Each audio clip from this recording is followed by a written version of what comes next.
주님은 예배를 통해서 우리와 교제하시기를 원하십니다. 이제 다 같이 우리의 뜻과 정성을 모아 거룩하신 하나님을 예배합시다. 만국의 족속들아, 영광과 권능을 여호와께 돌릴지어다. 여호와께 돌릴지어다. 여호와 이름에 합당한 영광을 그에게 돌릴지어다. 예물을 들고 그의 궁정에 들어갈지어다. 아름답고 거룩한 것으로 여호와께 예배할지어다. 온 땅이여 그 앞에서 떨지어다. 하나님이 영이시니 예배하는 자가 영과 진리로 예배할지니라. 아멘.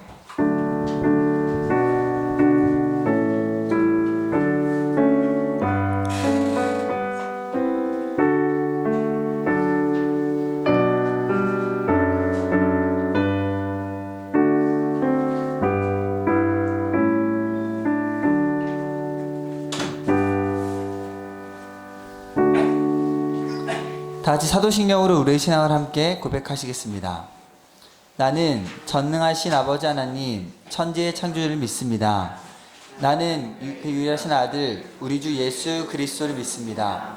그는 성령으로 잉태되어 동정녀 마리에게서 나시고 본디오 빌라도에게 고난을 받아 십자가에 못 박혀 죽으시고 장사지 4일 만에 죽은 자 가운데서 다시 살아나셨으며 하늘에 오르시어 전능하신 아버지 하나님 우편에 앉아 계시다가 거기로부터 살아있는 자와 죽은 자를 심판하러 오십니다.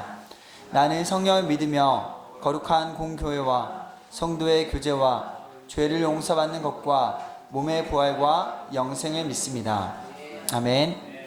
하나님 우리 자신의 죄와 허물과 잘못을 거짓없이 고백할 때 우리 가운데 용서의 손길을 허락하십니다. 이 시간 한 주간의 삶을 돌아보며 주님과 나만이 아는 죄를 가지고 주님께 참회의 기도를 드립시다. 함께 기도하겠습니다.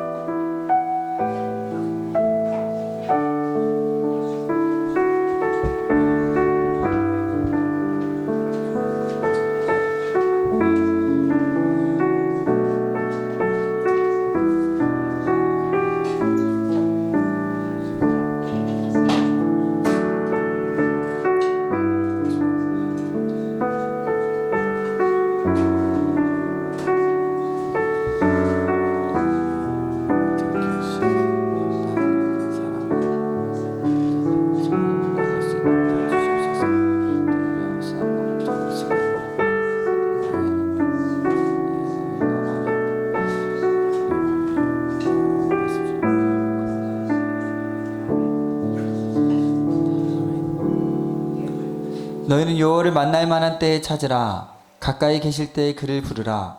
악인은 그 길을, 불의한 자는 그의 생각을 버리고 여호와께로 돌아오라. 그리하면 그가 긍휼히 여기시리라. 우리 하나님께로 돌아오라. 그가 너그럽게 용서하시리라. 그러므로 이제 그리스도 예수 안에 있는 자에게는 결코 정죄함이 없느니라. 아멘. 오늘 예배 가운데 오신 여러분들 주님의 이름으로 사랑하고 또 축복합니다. 이 시간도 우리에게 사랑과 은혜 베푸신 하나님의 사랑을 찬양하였으면 좋겠습니다.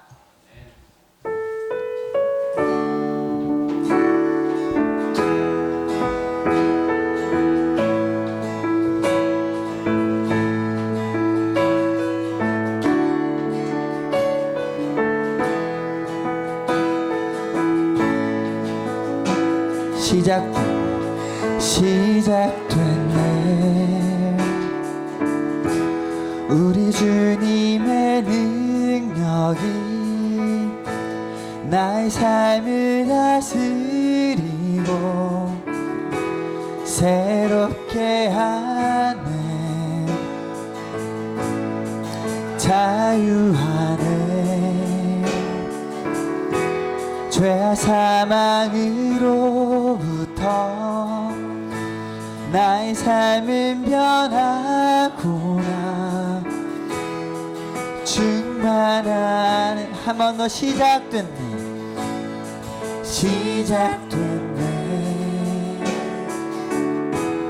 우리 주님의 능력이 나의 삶을 다스리고 새롭게 하네. 자유하네. 죄와 사망으로부터 나의 나의 삶은 변하구나. 충만하네. 은혜로다. 은혜로다. 주의 은혜 한량없는 주의 은혜 은혜로다. 주의 은혜 변함없는 신실하신 주의 은혜. 다시 처음부터 고백할까요? 시작됐네. 시작됐네. 우리 주님의 능력이 나의 삶을 다스리고 새롭게 하네. 자유하네. 자유하네.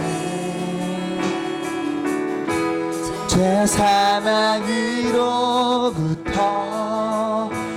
나의 삶은 변하구나. 충만하네. 은혜로다. 은혜로다. 주의 은혜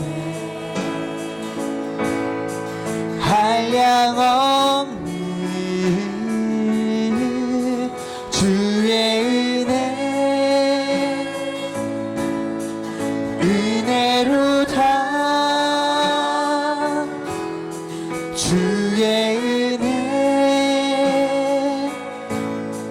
변함없는 신실하신 주의 은혜.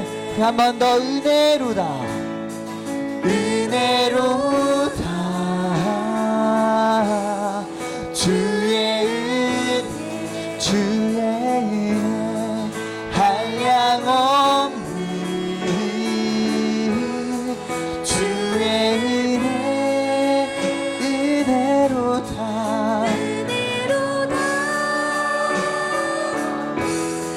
주의 은혜 변함없는 신실하신 주. 우리 마지막으로 고백할까요? 은혜로다.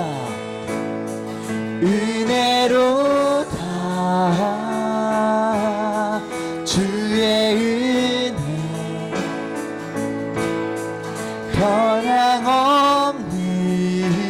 변함없는 주의 은혜 은혜로다.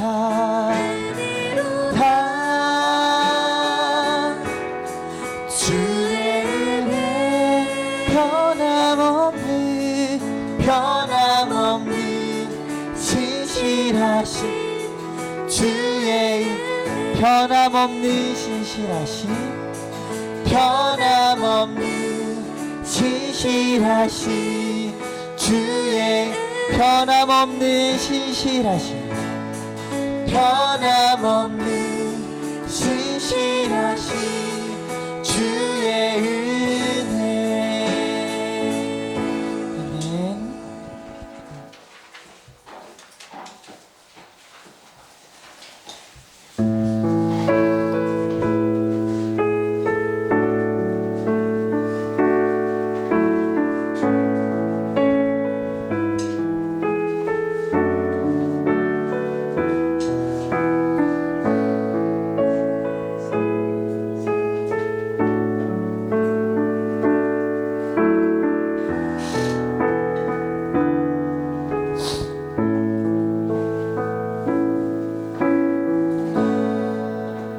주님 곁으로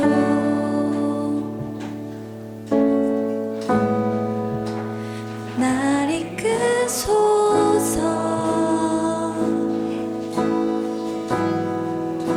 내 모든 것 다 드리며 주 음성 듣기 원하네. 주님의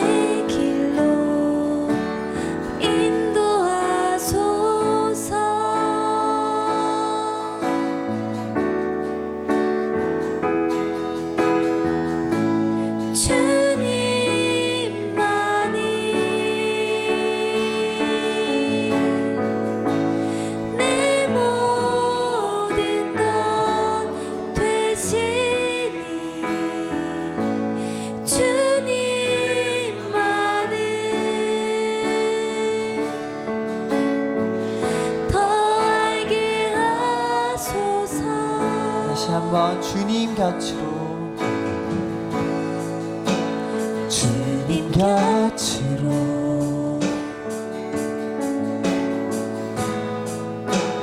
날 이끄소서. 내 모든 것 다 드리며 주 음성 듣기 원하네. 주님의 길로 인도하소서.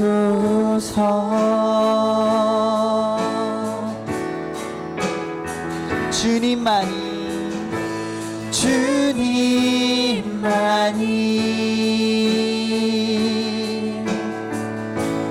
내 모든 것 되시니 주님만을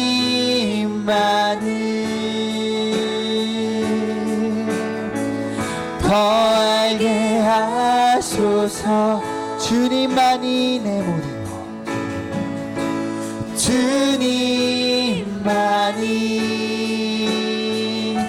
내 모든 것, 내 모든 것 되시니 주님만을 더 알게 하소서. 다시 한번 주님만이 내 모든 것,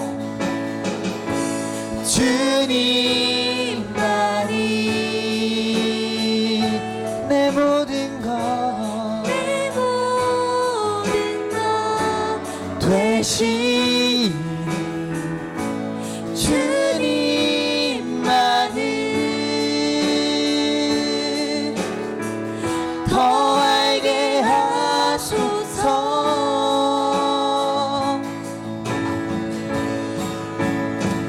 하나님 사랑, 그 사랑 날 자유케 하네. 하나님 사랑, 그 사랑 날 회복해 하네. 하나님 사랑, 그 사랑 날 자유케 하네. 아멘. 하나님 그 사랑, 그 사랑 날 회복해. 하나님 사랑, 그 사랑 날 자유케 하네. 하나님 사랑, 그 사랑 날 회복해 하네. 하나님 사랑, 그 사랑 날 자유케 하네. 하나님 사랑, 그 사랑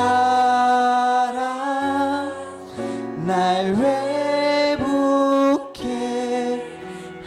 우리 마지막으로 목소리로 고백하겠습니다. 하나님 사랑, 그 사랑 날 자유케 하네.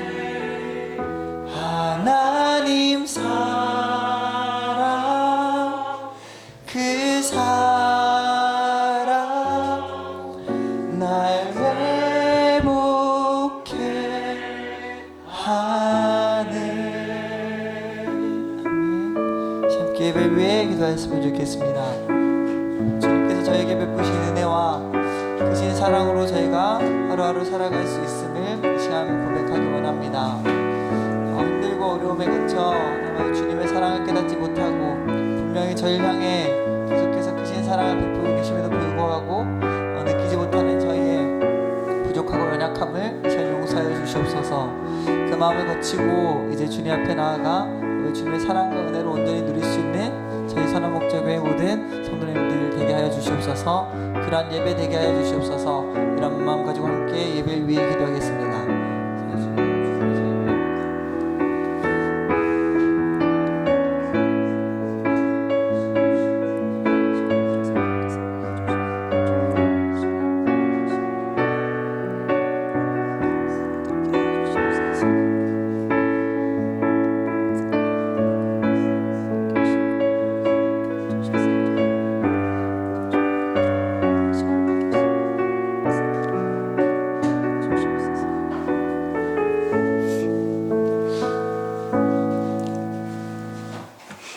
변함이 없으시고 성실하시며 가장 좋은 곳으로 주시는 하나님, 우리의 삶을 주관하시고 예수 그리스도 십자가 사랑을 통하여 영원한 생명으로 거듭나게 하신 하나님을 찬양합니다.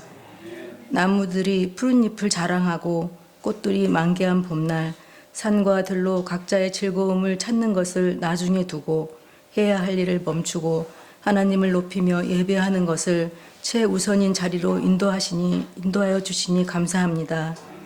지난 한 주간도 마음이 원하는 대로 말하고 눈에 보이는 대로 행동하며 지냈습니다. 마음을 잘 지키지 못하고 하나님 아버지를 슬프게 한 것을 회개하오니 불쌍히 여기시어 용서하여 주옵소서. 저희 교회가 사순절 릴레이 기도로 그리스도의 고난을 묵상하며 부족한 마음들을 모아 하나님께 올려드립니다. 고난주간을 지나는 동안 절제된 삶으로 부활의 충만한 기쁨을 누리게 하옵소서. 죽음도 이기시고 부활하신 주님, 이제 심판의 왕으로 오실 주님을 기다립니다.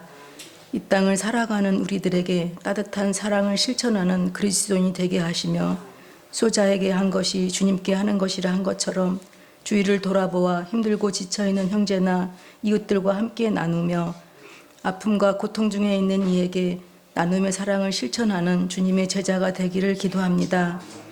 우리 안에 하나님을 사랑하고 주님을 알아가는 것에 대한 열정과 주님 안에 머무는 것이 가장 큰 은혜임을 온 마음으로 느끼고 살아갈 수 있도록 은혜를 주옵소서. 주님을 위해 헌신할 때 아무런 성과가 없는 것 같지만 순종함의 헌신으로 우리 삶 가운데 소소한 행복을 가장 큰 행복으로 받아들이는 은혜를 주시옵소서. 만왕의 왕이신 주님, 우리나라를 불쌍히 여겨 주옵소서. 여호와 야가 당파 싸움에서 벗어나게 하시고 자신들의 이익과 안위만을 돌보는 이들이 아니라 진심으로 국민과 나라를 위해 헌신할 수 있는 참 정치인들이 되게 하여 주옵소서. 일어나는 현상과 앞으로의 미래를 볼 수 있는 하나님의 지혜를 소유한 이들이 되게 하여 주옵소서. 가장 큰 소망은 세상의 좋은 것들, 물질, 명예, 좋은 학교, 좋은 직장이 있어도 말씀이 우리 안에서 역사하지 않으면 주님의 뜻을 헤아릴 수 없기에 열심히 살고는 있지만 어디로 가고 있는지도 모르고 살아가게 되오니 무뎌진 우리의 영성을 이 시간 말씀으로 치유하여 주시고 회복하여 주셔서 구별된 성도로 살게 하옵소서. 주님의 얼굴을 구하는 선한 목자 가족이 되기를 간구하며 부활하여 살아계셔서 지금 이 시간 하나님 우편에서 우리를 중보하시는 예수님 이름으로 기도드립니다. 아멘.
하나님께서 우리에게 주시는 말씀은 야고보서 2장 1절에서 13절까지 말씀입니다. 야고보서 2장 1절에서 13절 말씀입니다.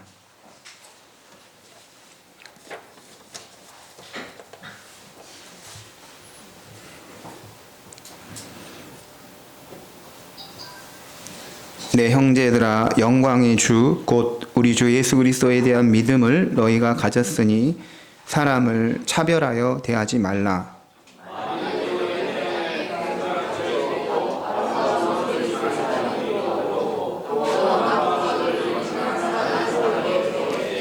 너희가 아름다운 옷을 입은 자를 눈여겨보고 말하되 여기 좋은 자리에 앉으소서 하고 또 가난한 자에게 말하되 너는 거기 서 있든지 내 발등상 아래에 앉으라 하면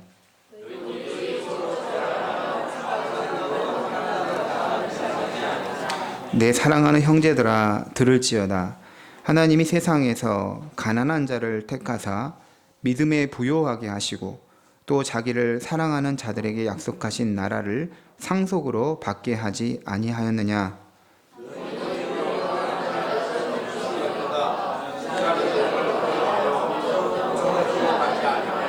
그들은 너희에게 대하여 일컫는 바 그 아름다운 이름을 비방하지 아니하느냐.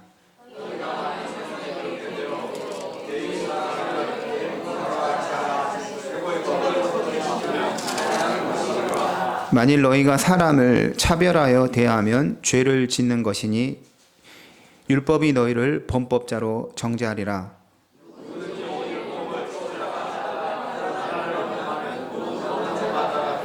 간음하지 말라 하시니가 또한 살인하지 말라 하셨은즉 내가 비록 간음하지 아니하여도 살인하면 율법을 범한 자가 되느니라.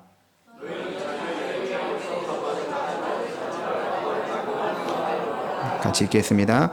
긍휼을 행하지 아니하는 자에게는 긍휼 없는 심판이 있으리라. 긍휼은 심판을 이기고 자랑하느니라. 아멘. 시간에 김광선 전사님께서 하나님께 찬양으로 영광 올려드립니다.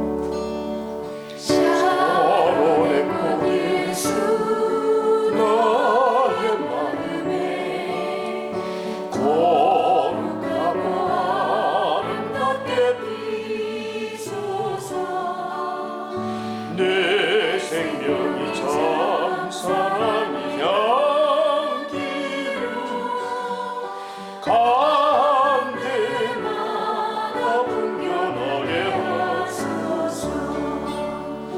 예수 사로내고 나의 맘의 사랑으로 비소서. 샤론의 꽃 예수 이 세상에서 어느 꽃과 비교할 수 있으랴. 나의 삶의 한결같은 은혜와 사랑으로 가득하게 하소서. 예수 떠냈고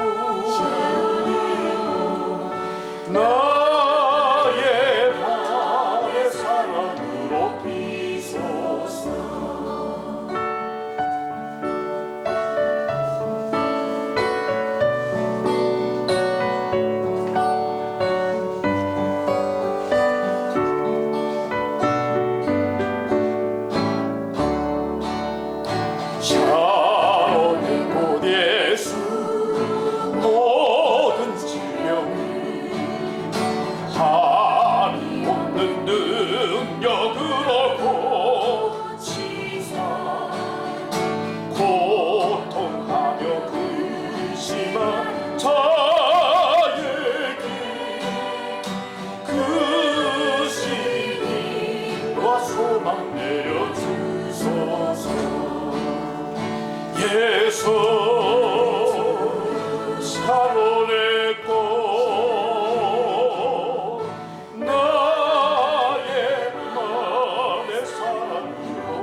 우리가 무엇인가를 배울 때 해야 하는 것을 배우지만 하지 말아야 할 것도 배웁니다.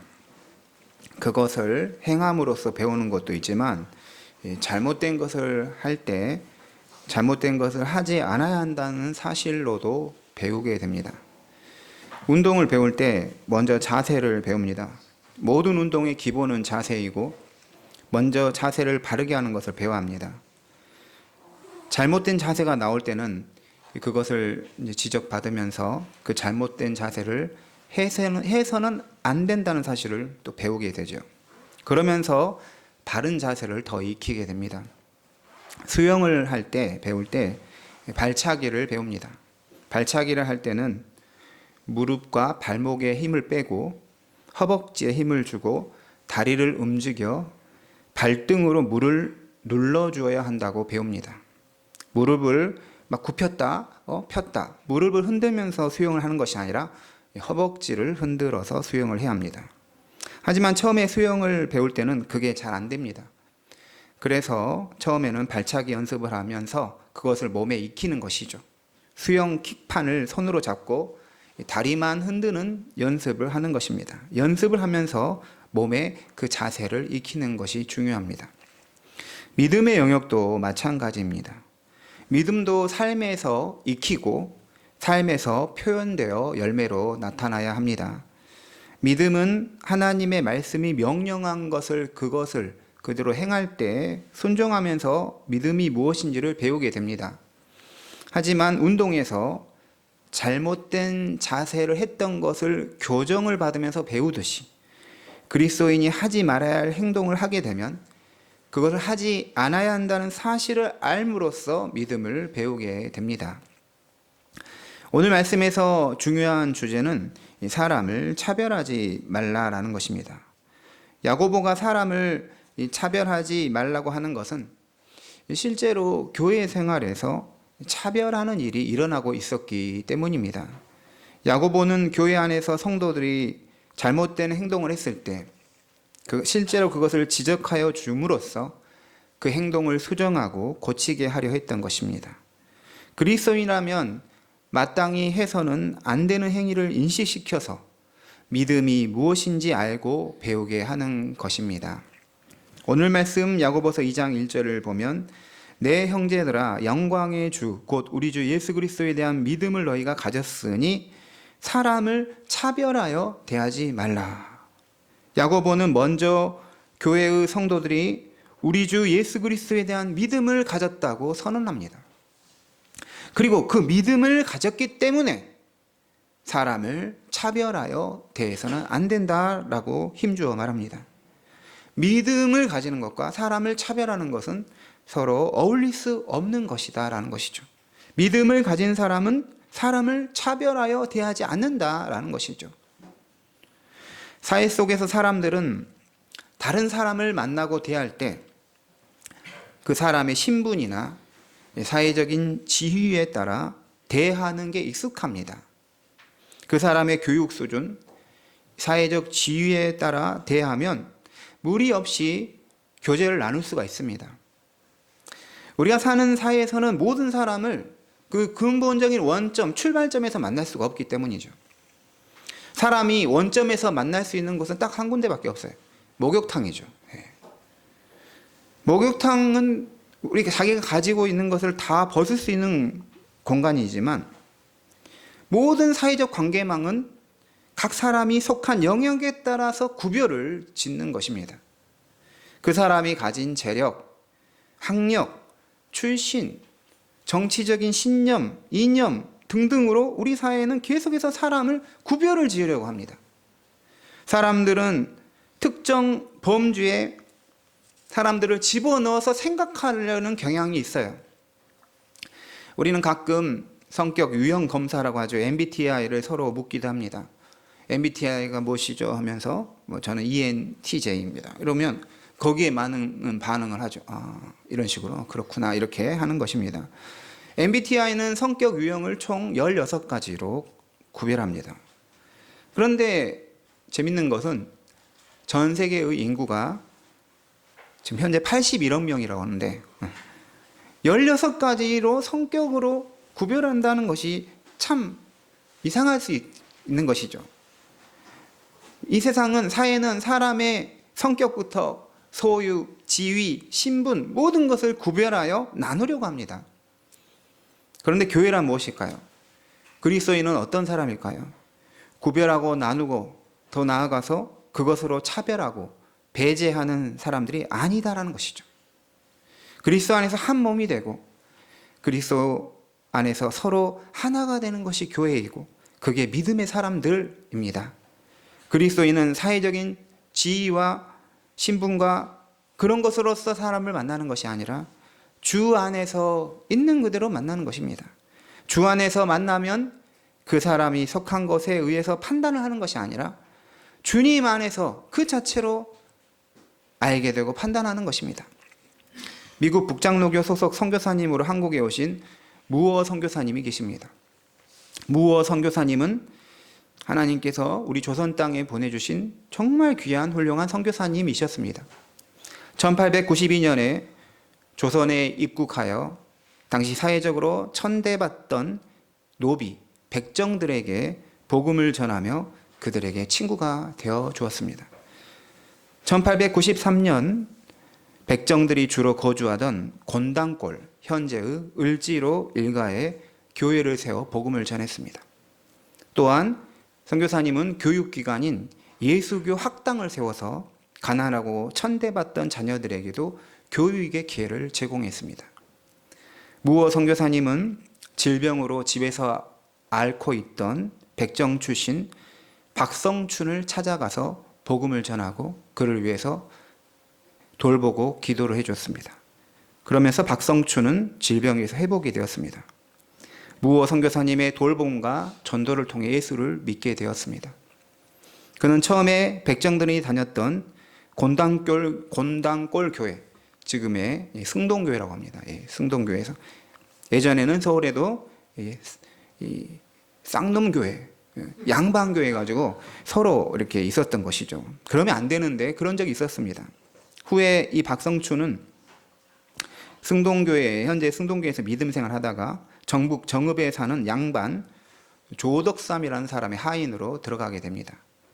박성춘은 하인 신분에도 불구하고 진실된 신앙과 경건한 삶의 태도를 주인 조덕삼에게 보여주었습니다. 조덕삼은 이를 통해서, 그의 하인을 통해서 그의 깊은 신앙의 감동을 받았습니다. 조덕삼은 박성춘의 전도를 통해 복음을 받아들이고 예수님을 믿게 되었습니다. 이후 조덕삼과 박성춘은 함께 정읍에서 서문교회를 세웠습니다. 후에 교회에서 장로를 세우는 일이 있었는데 양반인 조덕삼은 자신보다 먼저 자기 하인 백정 출신을 박성춘을 장로로 추천하여 박성춘이 먼저 장로가 된 것이죠. 그리고 후에 박성춘의 뒤를 이어서 조덕삼도 장로님이 된 것입니다. 그러면서 교회를 섬기게 됐어요. 집에서는 하인이지만 교회에서는 장로를 추천했던 이 사건은 신분이 아닌 신앙과 삶이 장로의 기준이다라는 복음의 원칙을 실천한 상징적 사건이 되었습니다. 박성춘과 조덕삼 장로 이야기는 한국 교회 역사에서 가장 상징적인 친분 철폐와 복음 평등의 사건으로 기억되고 있습니다. 또 무어 선교사님은 이 백정 출신인 이 박성춘의 아들 박서양에게 교육의 기회를 제공했죠. 예수교 학당에서 공부할 수 있게 해주었습니다. 당시에 백정의 자녀들은 공립교육기관 출입 자체가 불가능했습니다. 교육을 받을 수가 없었어요. 하지만 선교사님이 운영하는 학교이기에 신분을 불문하고 누구에게나 학업의 기회를 제공하여 백정의 아들 박서양도 처음으로 공부할 수 있게 된 것이죠. 후에 그는 경성의학 전문학교에 입학해서 의학을 전공하여 의사가 됩니다. 경성의학 전문학교는 현재의 서울대학교 의과대학이에요. 박서양은 한국인 최초로 백정 출신으로서 의사가 됐고 한국인 최초 공립학교 출신 의사가 된 것입니다. 이 모든 게 무엇일까요? 복음은 사람을 차별하지 않는다는 사실을 보여주고 있는 것입니다. 2절에서 4절 말씀 우리 같이 읽도록 하겠습니다. 만일 너희 해당에 금 가락지를 끼고 아름다운 옷을 입은 사람이 들어오고 또한 남루한 옷을 입은 너희가 아름다운 옷을 입은 자를 눈여겨보고 말하되 여기 좋은 자리에 앉으소서 하고 또 가난한 자에게 말하되 너는 거기 서 있든지 내 발등상 아래에 앉으라 하면 너희끼리 서로 차별하며 악한 생각으로 판단하는 자가 되는 것이 아니냐. 네. 당시에 사람들이 부자인지 아닌지를 구별하게 하는 것은 그 사람이 어떤 옷을 입었느냐, 또 손에 가락지를 끼었느냐 안 끼었느냐에 의한 것 같습니다. 그러니까 옷으로서 사회적 신분이 드러났던 것이죠. 성경은 사람이 좋은 옷을 입고 또 가락지를 하는 것 자체를 좋다 나쁘다라고 평가하지 않습니다. 하지만 이 좋은 옷과 이 액세서리로 인해서 그 사람을 대단하게 여긴다든가 또 그렇지 않은 사람에 대해서 무시하고 하찮게 여긴다든가 이러면 문제라는 것이죠. 3절을 보면 아름다운 옷을 입은 자를 눈여겨보고 라고 말합니다. 눈여겨봤다는 거예요. 여기 좋은 자리에 앉으셔서 이렇게 말합니다.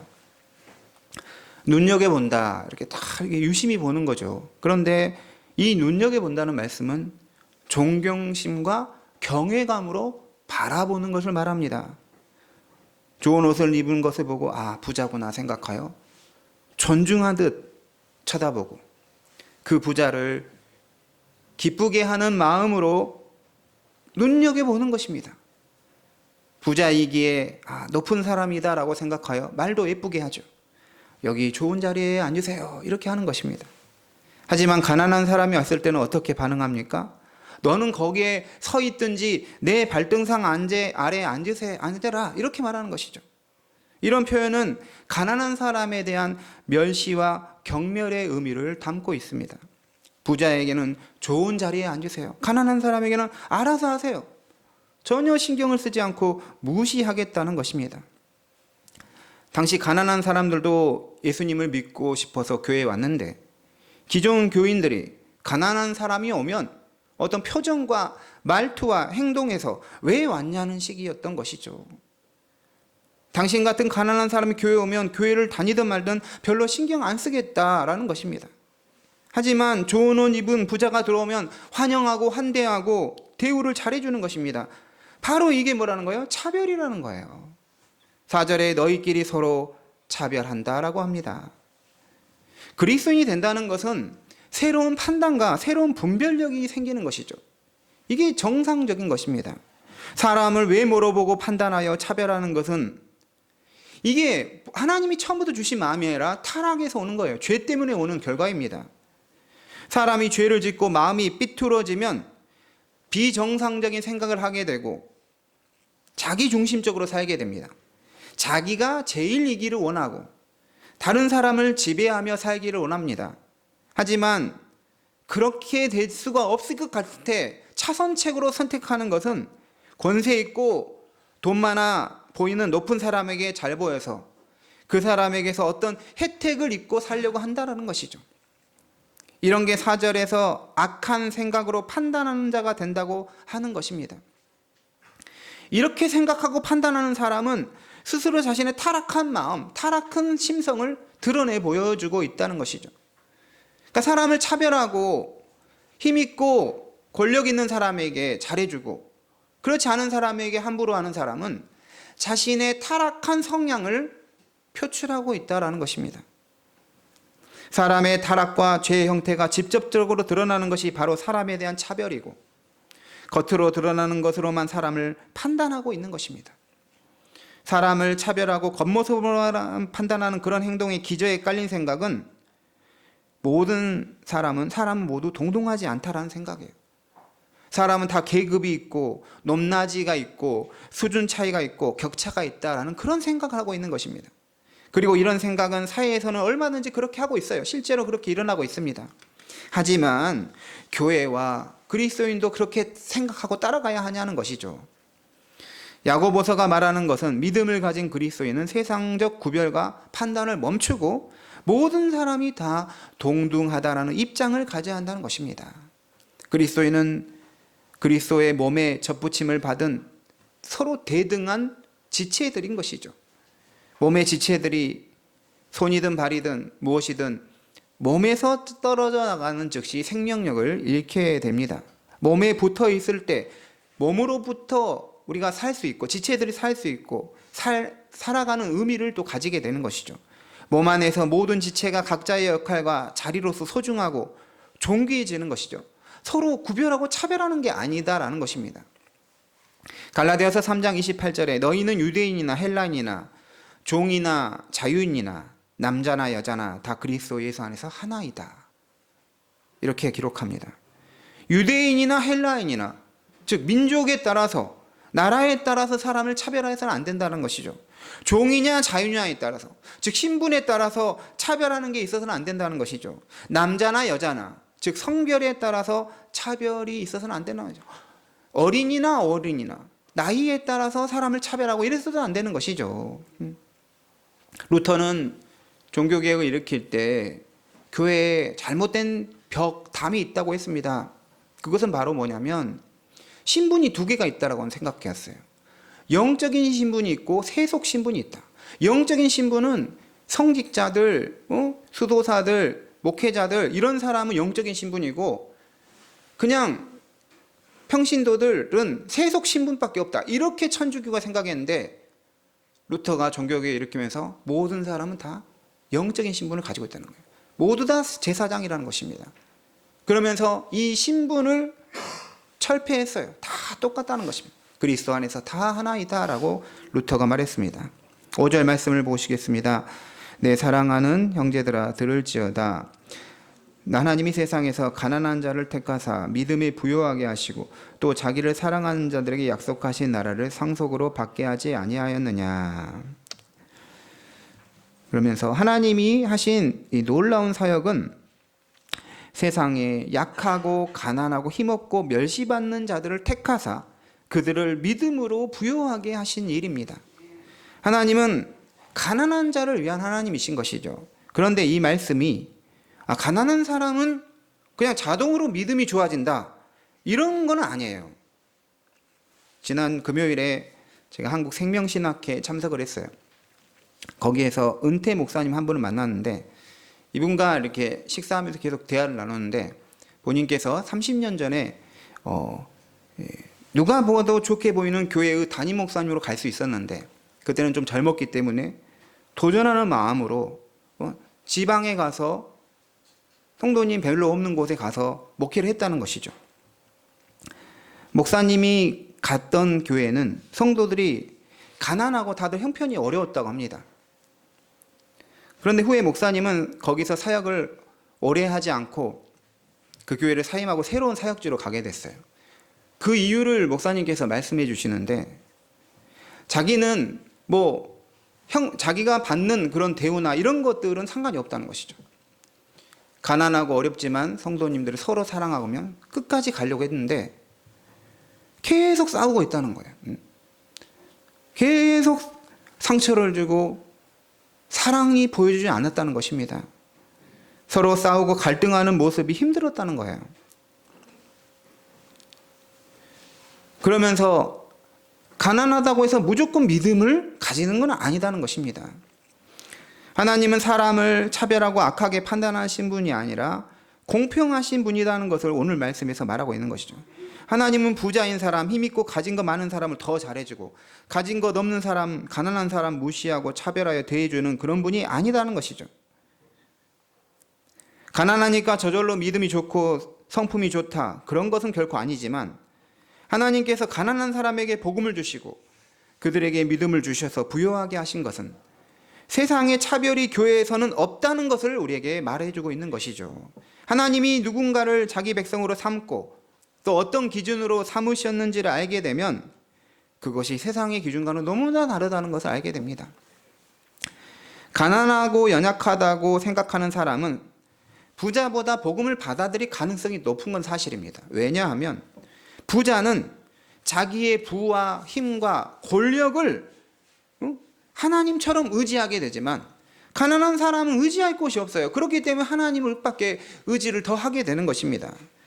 그러므로 우리는 이렇게 생각해야 합니다.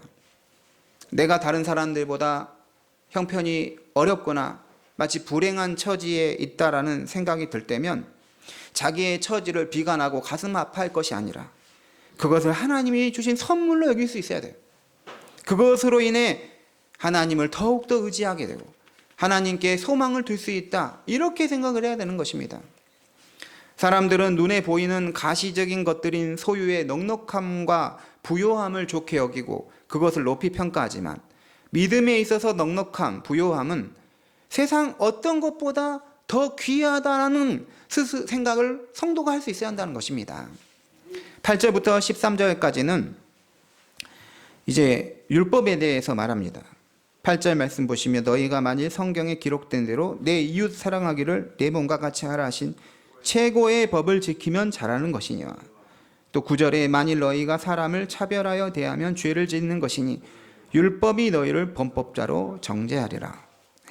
율법에 대해서 말하는데 율법은 누가 주신 거예요? 하나님이 주신 법입니다. 우리가 헌법이나 이 실정법들은 다 뭡니까? 사람이 만든 거죠. 하지만 율법은 하나님이 계시로 주신 거예요. 그러므로 율법에는 하나님의 뜻이 담겨져 있고 하나님의 정신이 깃들어 있습니다. 따라서 하나님이 차별하시지 않는 분이라면 하나님의 법인 율법에도 뭐가 없어요? 차별이 없다라는 것이죠. 율법의 핵심은 이웃 사랑하기를 내 몸과 같이 하라라는 것입니다. 이게 최고의 법입니다. 그러므로 최고의 법인 이웃 사랑은 당연히 차별과 함께 할 수 없다라는 것이죠. 그래서 9절에서 사람을 차별하면 죄를 짓는 것이고 율법을 범하는 것이다라고 합니다. 즉 차별은 모든 율법을 범하는 죄이며 차별하는 자는 13절 말씀에서처럼 국률 없는 심판을 받게 될 것이다라는 것이죠. 우리가 다른 성도를 판단할 때는 그것을 나의 기준이 아니라 하나님의 말씀, 율법의 기준으로 되어야 돼요. 하나님의 말씀으로만 우리가 성도를 다른 사람에 대해서, 나 자신에 대해서 판단할 수 있어야 하는 것이죠. 그리고 이 판단은 사람을 배제하고 정죄하고 혐오하고 싫어하기 위해서가 아니라 같이 하나가 되기 위해서 그런 판단을 해야 하는 것입니다. 오늘의 말씀을 마치도록 하겠습니다. 하나님 나라에서 하나님이 통치하는 방식은 은혜입니다. 하나님의 나라에서는 하나님의 기준으로 하나님이 다스리시는데 그것은 은혜로 다스리신 거죠. 차별 없이 누구든 그의 백성이 되고 누구든 그의 자녀가 되게 하십니다. 이것은 세상과 전혀 다른 특징입니다. 세상은 의도적으로 또 이기적으로 또 탐욕적으로 사람을 차별함으로써 서로 구별하고 네 편 내 편을 나누죠. 그렇게 함으로써 약하고 힘없는 자에게 상처와 아픔을 줍니다. 또 그렇게 함으로써 강하고 힘 있는 사람들은 우월함을 가지게 되는 것이죠. 근데 사실은 그것도 자기에게 상처로 남는 것입니다. 세상이 사람을 차별하는 사회라면 교회는 차별을 배제하는 믿음의 공동체입니다. 하나님은 모든 사람을 당신의 형상, 하나님의 형상으로 존귀하게 만드셨어요.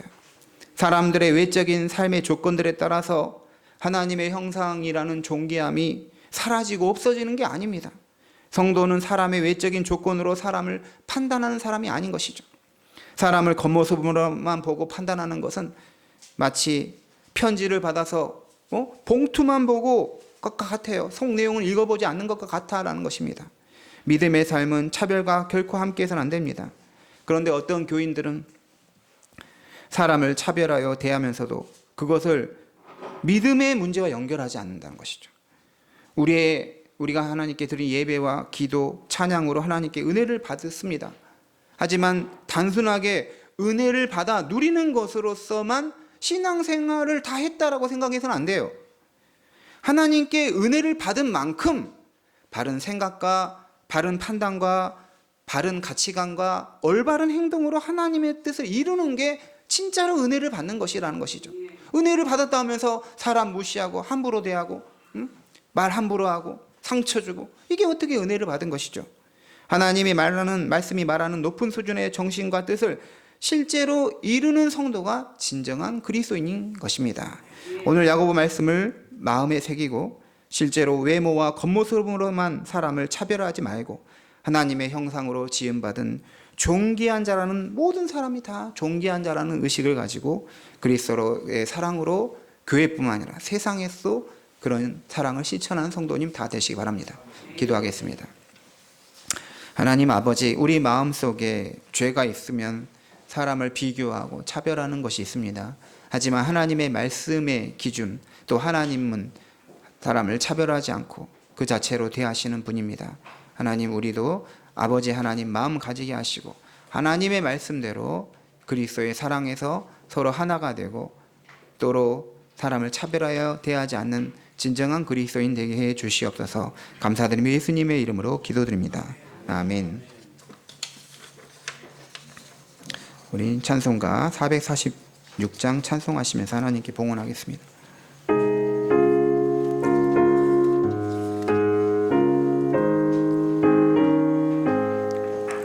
주 음성 외에는 참 기쁨 없도다. 날 사랑하신 주 내게 계시옵소서. 기쁘고 기쁘도다. 항상 기쁘도다. 나 주께 섰어 더욱 주옵소서. 나 주께 왔으니 복 주시옵소서. 주 함께 계시면 큰 시험 이기네. 기쁘고 기쁘도다. 항상 기쁘도다. 나 주께 왔사오니 복 주옵소서. 주 떠나가시면 내 생명 헛되네. 기쁘나 슬플 때 계시옵소서. 기쁘고 기쁘도다. 항상 기쁘도다. 나 주께 왔사오니 복 주옵소서. 그 귀한 언약을 이루어 주시고 주 명령 따를 때 그 계시옵소서. 기쁘고 기쁘도다. 항상 기쁘도다. 나 주께 맞사오니 복 주옵소서. 아멘. 하나님 아버지, 오늘 교회에 와서 하나님께 예배하고 또 말씀 듣고 찬양하고 기도하며 하나님을 높이고 하나님을 영화롭게 한 은혜를 감사합니다. 하나님, 저희들이 잘못된 행동을 하는 것 속에서 그것을 당연히 여기고 그것을 합리화하는 것이 아니라 그것이 하나님의 말씀에 위배된다는 걸 알았을 때 수정하고 고침으로써 신앙을 배우는 저희들 되게 도와주시옵소서. 하나님, 우리는 연약합니다. 우리가 알지 못할 때 정말로 의도하지 않게도 잘못된 행동이나 생각이 나올 때가 있습니다. 그럴 때마다 주의 말씀에 비추어서 그것을 바꾸고 수정하고 하나님이 기뻐하는 그런 것들을 생각하고 행동하는 우리 모든 성도님 되게 도와주시옵소서. 하나님께서 한 주간도 지켜주신 은혜와 사랑을 감사합니다. 그리하여 저희들이 작은 예물이지만 주님께 드립니다. 하나님, 우리의 예물을 주님께서 기쁘시게 받아주시고 하나님 드리는 그 마음들 귀하게 해주시고 하나님께서는 가난하고 연약한 자들에게 마음이 있다 하셨는데 우리의 연약함을 하나님 기쁘게 받아주시고 또 복을 내려주셔서 그리스도의 사랑을 또 전하는 저희들 되게 도와주시옵소서. 교회는 또한 그리스도의 차별 없는 사랑을 세상에 전하는데 이 예물이 또 사용되게 하여 주시옵소서. 감사드리며 예수님의 이름으로 봉헌의 기도를 드립니다. 아멘. 감사합니다. 교회 소식 안내하겠습니다. 우리 옆에 분들과 함께 인사하겠습니다. 사람을 차별하지 맙시다. 또 다른 분들과 인사. 최고의 법인 사랑을 실천합시다. 최고의 법인 사랑을 실천합시다. 네. 우리 계속해서 우리 노예 가입을 위해서 기도해 주시고요. 4월달 22일에 서울 강동노예가 있습니다. 사순절 네 번째 주일입니다. 사순절은 부활절 이전까지 총 40일 동안인데 회개와 절제와 묵상으로 자신의 신앙을 성찰하고 부활절을 준비하는 교회의 절기입니다. 우리 헌금함에 있는 그 테이블에서 우리 일주일에 한 번이든 여러 번이든 금식하며 우리가 기도할 수 있도록 이름을 적는 공간이 있습니다. 우리 참여해 주시면 감사하겠습니다. 우리 김혜경 원사님의 회복을 위해서 계속해서 우리 기도해 주시면 좋겠습니다. 감사하겠습니다. 오늘 식사하고 정리한 후에 거리 전도회가 있겠습니다. 다음 주에는 성찬식이기 때문에 한 주간 더욱더 자신을 살피도록 하겠습니다. 다 같이 일어나셔서 우리 파송의 노래하겠습니다.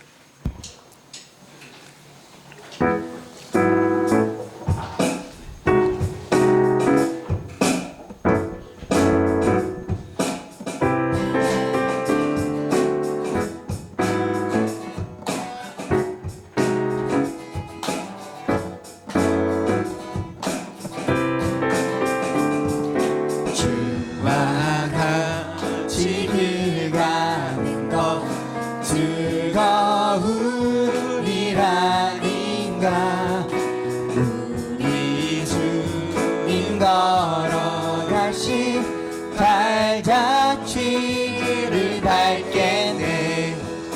한 걸음 한 걸음 주 예수와 함께 날마다 우리 걸어가리. 어린아이 같은 우리 미련하고 약하나 주의 손에 이끌려 생명길로 가겠네. 한 걸음 한 걸음 주 예수와 함께 날마다 우리 걸어가. 한 걸음 한 걸음 주 예수와 함께 날마다 우리 걸어가리. 우리 주 예수 그리스도의 은혜와 하나님 아버지의 크신 사랑과 성령의 교통하심이 사람을 함부로 대하고 차별하고 그리스도의 사랑 없이 하는 것이 아니라 주의 은혜와 사랑을 믿음에서 실천하고 삶에서 실천하는 모든 주의 자녀들 위해 지금도 영원토록 함께 하시길 축원하옵나이다. 아멘.